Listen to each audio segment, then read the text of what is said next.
Canon just released a firmware update for the Canon EOS R6, which is the camera that I have, and that update gave us Canon Log 3, and today I'll be comparing the new Canon Log 3 to the older Canon Log 1. So a log profile is basically a more flat image profile for videos, and that means you'll have more data to work with in post-production while you're color grading your footage. And maybe the biggest part of a log profile is the fact that you have more dynamic range, and dynamic range is basically the difference between the brightest part and the darkest part of your image. So with more dynamic range you can capture more shadows and more highlights within the same frame. But with that out of the way, I want to talk about the new firmware for the R6. And this also applies to the Canon EOS R5 if you happen to have that camera. So the first thing that you notice when you switch from Canon Log 1 to Canon Log 3 is that you lose the color matrix menu. I don't really know how the color space works, but the Canon EOS R5 manual says that it's for the HDMI output, so I'll have to do more tests to see if it affects the image that you're recording. But for this video, I'll just leave it to the Rec 709 or BT 709 color space, because that is the one that you get with the Canon Log 1 as well. And for the clips that I shoot in Canon Log 1, I'll use the neutral color matrix because that is the one that you have on Canon Log 3. So the settings will be the same for both of the logs. The color matrix really doesn't matter that much, it just changes the colors a bit, but you can always work with them in post-production, so it doesn't really matter at this point which one you choose. I'm just gonna go with the neutral one so that I can have the same one in both. So previously with Canon Log 1, you couldn't really utilize the whole dynamic range of the sensor of the camera, but with Canon Log 3, it gives you one more stop of dynamic range for videos, so you're getting more out of the sensor, and you're utilizing the sensor's whole dynamic range more than you could with Canon Log 1. Now, the base ISO or the lowest ISO that Canon Log 1 works well with is ISO 400, and the base ISO for Canon Log 3 is 800, and you can go lower, but it won't utilize the whole dynamic range of the log profile. It'll just kind of clip the highlights, and you won't get the maximum benefit out of the log profile if you go to a lower ISO than the base ISO. So for Canon Log 1 it is 400, Canon Log 3 it is 800. So now you might be thinking, if you switch from ISO 400 to ISO 800 you'll be overexposing everything, because that's a very high ISO for shooting outdoors, for example.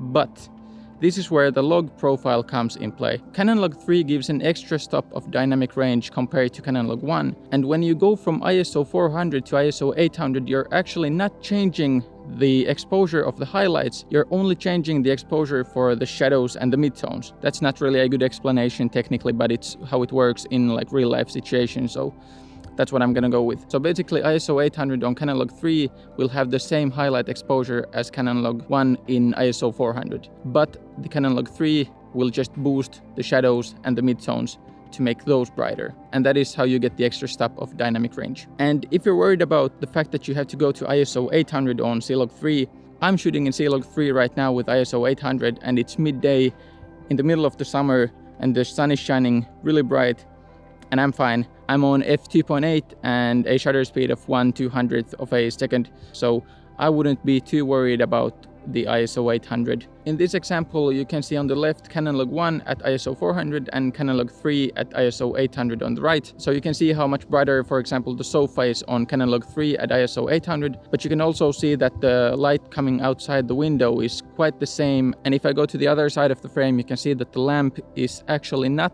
brighter on Canon Log 3 at ISO 800 than it is on Canon Log 1 at ISO 400. So with this example you can see how the dynamic range and changing the ISO works between Canon Log 1 and Canon Log 3. The fall off from the light, or how the lightest part of the light, the hotspot, gets darker, in my opinion is a lot smoother in C-Log 3 than it is on C-Log 1, but it also does seem like the fall off is a bit brighter in a way, but it is smoother and I think it looks better.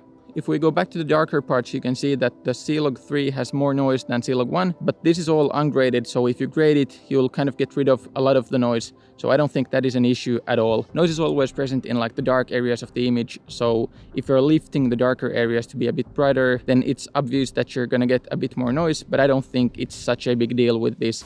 I don't think the noise is that bad, and you'll get away with it by grading the footage. Now, I don't even know if you're gonna notice the noise on the YouTube after YouTube compresses this video, so you might not even be able to see the noise. So that's also kind of an indicator on how not bad the situation with the noise is with C-Log 3. Noise always has to do with the camera as well, so if you're shooting with the R5, this might be a completely different situation for you and you might have a lot more noise.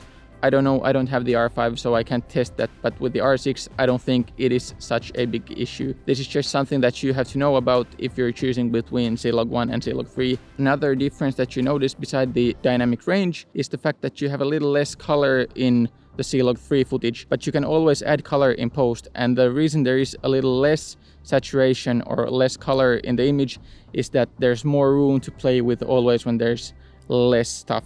So the less contrast, the more you can play with the contrast, and the less color, the more you can play with the colors while grading the footage. So once you grade the C-Log and C-Log 3, you can get them to match pretty closely if you just tweak them a bit, but C-Log 3 is a bit harder to grade and it requires a bit more work, but it's really good if you just take the time to grade it. And you can always find some presets or LUTs online to help you grade the footage. So if you're shooting in log with the R6 or the R5, you now have two options, C-Log 1 and C-Log 3. If you've been using C-Log 1, I think you should change to C-Log 3. That's what I'm gonna do. I don't see any reason why I wouldn't.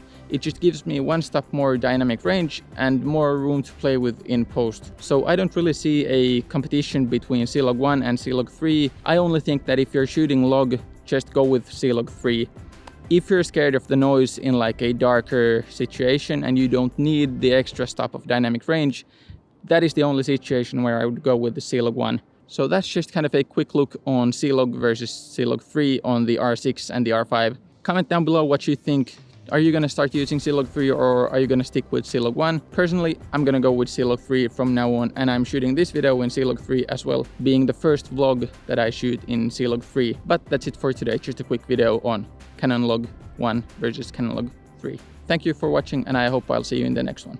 I just found some strawberries. I could smell the strawberry. This is a nice angle, by the way. I don't know the English word for strawberries, maybe. Pretty damn good. Fresh. I think I'm gonna go grab like a box from home and then come pick this up. So good, so good.